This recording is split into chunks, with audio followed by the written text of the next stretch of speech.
finally boarding. I am on my way to check in and whew, super excited. Let's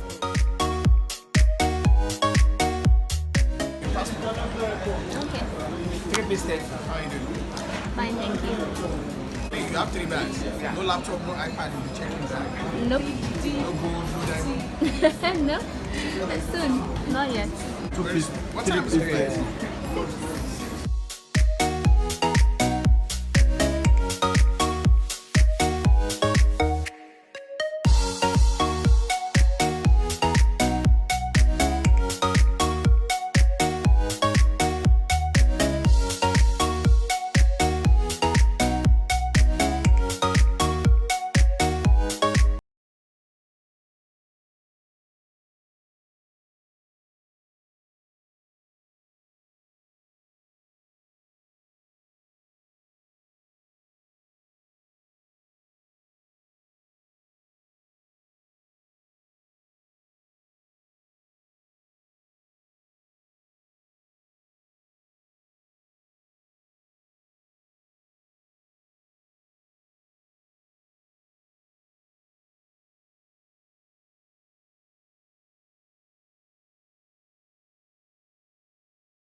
Everyone who guessed Ghana, you guessed right. I am live in Accra, Ghana as we speak. I'm elated and I am excited. I am here in the year of return and I felt the impact because there were so many. I mean, so many. I just got back, mostly from the UK, the US, especially from the US on my flight. So it's definitely the year of return, but I am super excited for what Accra holds for me. It's gonna be lit, baby. These vlogs are about to be on fire. Just charging my phone a bit because my phone is about to die. I need to order an Uber and I need to get a SIM card and I need my phone for all of this. There was a lady who stepped up to me about plans, like SIM card plans. Well, oh man, the cheapest is 50 Ghana cedis. So nah fam, I just need a SIM card and credits and I'm good. I'm going to change some money. I just bought a SIM card and it's 20 cedis, but I need to pay her card. Hello. I would like to change some naira. What's the exchange rate? 1,000 is 13. 1,500 will be how much? I don't have 500. So unless you change 1,000. 1,000 naira is 13 Ghana cedis. I don't know if that's an airport rate or that's what it's supposed to be, but that's what she charged me. The lady wasn't very friendly. Sorry. Thank you. Thank you.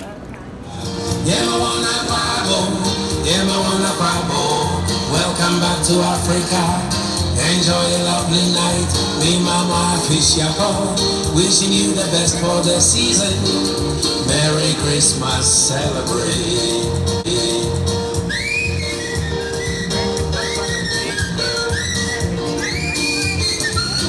Me mama fish ya po. Afia ya need money now. Afia ya need money now. Lunch you a job. We welcome everyone, celebrate a lovely night. Oh, let the music play, oh, let it play. Enjoy a lovely night, enjoy the season. Music everywhere, celebrate the night. Yeah, I wanna fish ya po, I wanna fish ya po.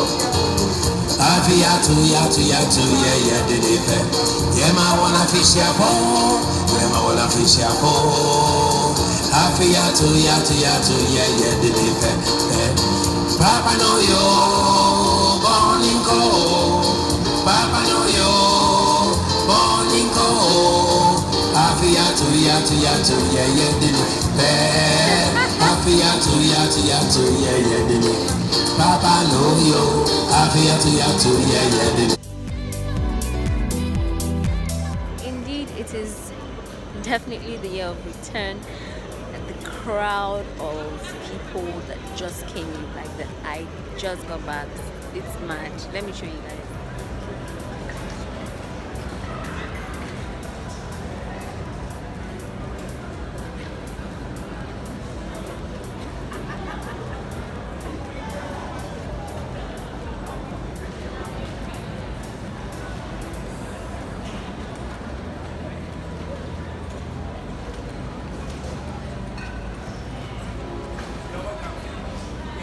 It's even crazier. Anyway, I'm headed out. My phone is charged to a reasonable, like 60%, so I can actually use it to do what I want to do. So I am on my way out. Let's go.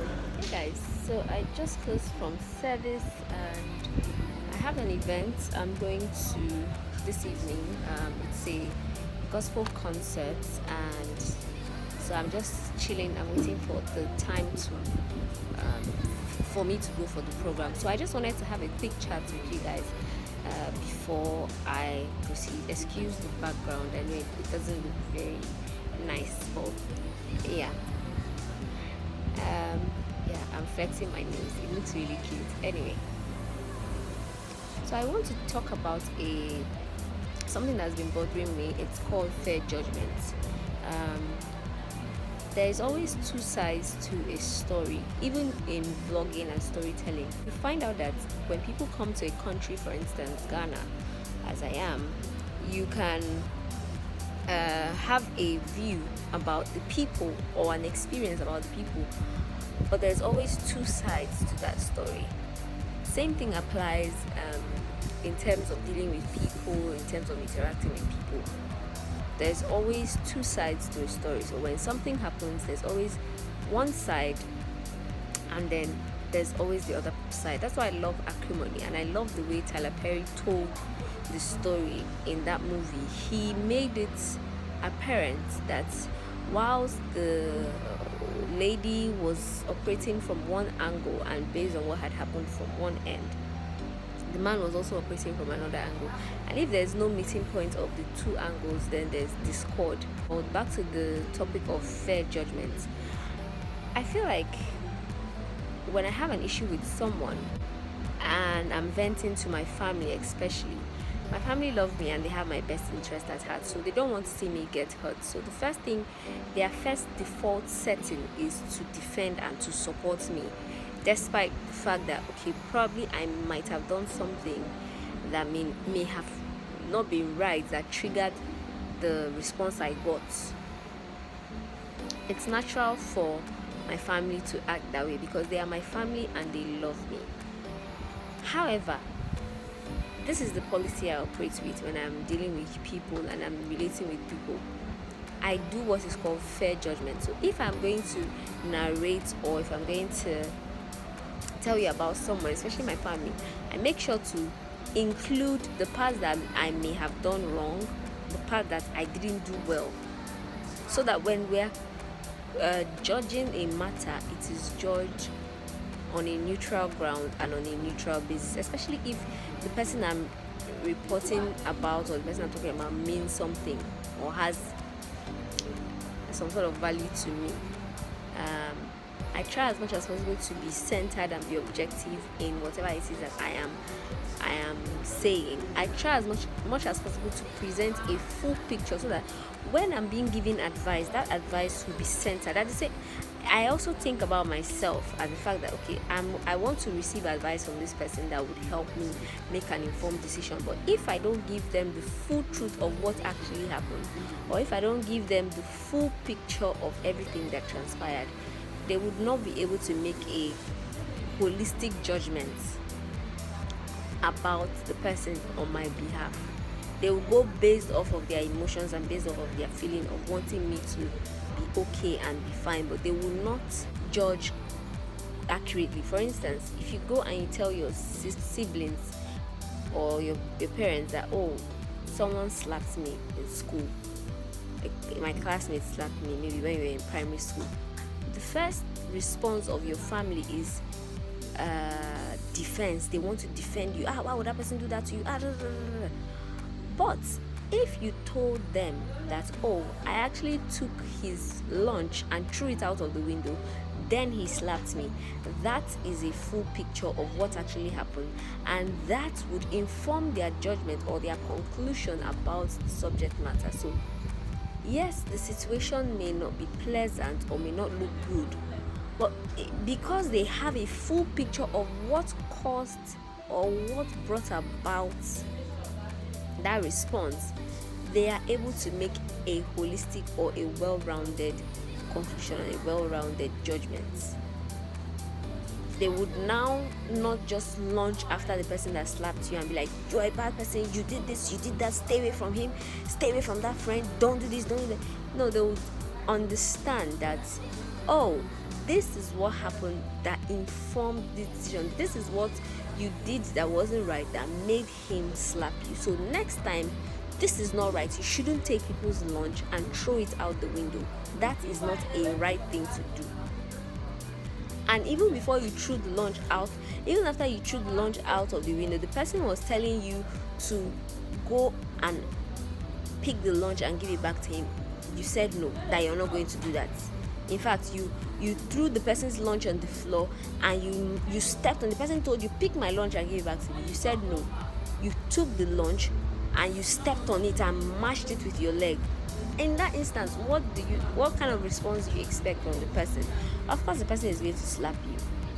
Oh yes, the person is going to slap you. But even at the point where you were wrong by throwing the person's lunch on the floor, if the person told you pick up my lunch and then you apologized, you picked it up and you said, oh, I'm sorry, I shouldn't have done that, and you don't do that again and you make amends, things would have not escalated to the point where they are. You wouldn't have damaged the friendship. But because you refused and you even pushed it further, the person was telling you, I'm going to give you time for you to pick up my lunch.